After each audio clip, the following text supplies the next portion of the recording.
masyarakat yang ini boleh dikatakan di lingkungan yang betul-betul agamis kan, yang namanya kesempatan berakhirnya Ramadan 1 bulan, masuk 1 Syawal, menikmati suasana Idul Fitri, habis itu ada lanjutan lagi melanjutkan dengan puasa 6 hari sesudah Syawal.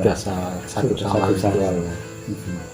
Itu mah ada dasarnya ya, artinya itu kebiasaan para santri dulu ya, kebiasaan santri dulu, dan itu kayaknya ada komunitas yang memang melestarikan itu, dan itulah yang saya sebut sebagai itu akar dari peristiwa budaya yang sekarang muncul.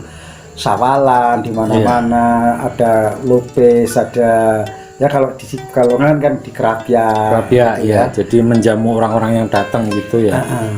Itu hari ke-8 berarti ya. Hari ke-8 karena apa? 1 Syawal itu digunakan untuk mengakhiri Ramadan sebulan, tambah 6 bulan gitu, 6 bulan 6 hari gitu ya. Iya.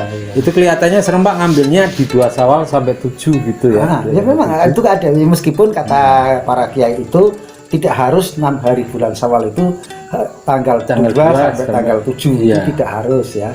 Tapi memang ada komunitas yang tadi saya katakan kuat, sehingga dia bisa menjalankan itu. Gitu. Jadi rasanya lengkap dan dirayakan beneran pada Syawalannya itu. Iya. Nah, persoalan pernik-perniknya ada lupes, ada saling kunjung dan sebagainya, itu ya saya kira bagian dari yang kita sebut sebagai pernik-pernik budaya. Jadi ada ikutan kebudayaan yang pada saat tertentu itu benar-benar menjadi filosofi kehidupan pada saat itu ya. Ada dasarnya, tadi saya katakan dasarnya hadis perintah Rasulullah SAW untuk berpuasa sunnah itu. Kemudian peristiwa yang kemudian dibesarkan sekarang itu kemudian menjadi budaya tadi kan. Nah, ikutannya pernik-perniknya ya tadi ada lupisnya, ada kita saling kunjung dan sebelumnya itu.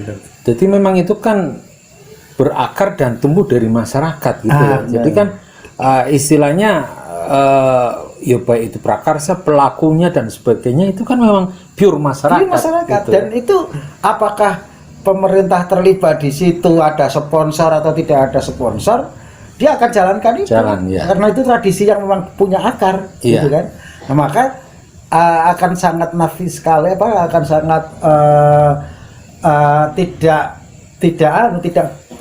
tidak menancap ketika kita mengada-adakan yang sebenarnya tidak punya akar budaya, kita adakan dengan niatannya kadang-kadang agar meningkatkan pariwisata dan sebagainya, itu enggak jadi menurut saya.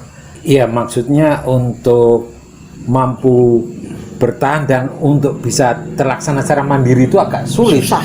Akarnya kan nggak ada gitu ya. Ada, karena tidak ada peristiwanya yang memang jadi ikutannya itu. Nah, kalau kita lihat ya di daerah-daerah tertentu, semuanya di Pekalongan ini tadi di Kerapia, kemudian di daerah Kendal juga ada ya. Kemudian ke sana lagi mungkin daerah Jepara atau mana itu? Iya, Rembang. Itu di Pantura itu pasti ada kali itu karena ada filosofinya ya, filosofi agamaannya ya. Jadi itu akan berjalan. Nah, yang kadang-kadang repot itu ketika ya sebenarnya tidak salah sih ketika umpamanya keterlibatan pemerintah, keterlibatan penguasa menjadikan peristiwa itu sebagai peristiwa pariwisata. Nah, ini beda lagi kan? Iya, maksudnya tidak mengadakan tapi sudah ada ditumbuh kembangkan. Saya kira itu sah-sah saja ya, karena itu mungkin akan menarik para wisatawan untuk mengunjungi, untuk melihat dan sebagainya. Tapi kalau tujuannya hanya itu semacam nyangkok saja ya, semacam meletakkan peristiwa itu pada satu tempat tertentu, kemudian di masyarakat itu tidak ada akarnya, ya sangat susah menurut saya. Itu hanya cangkokan budaya stek saja. Iya.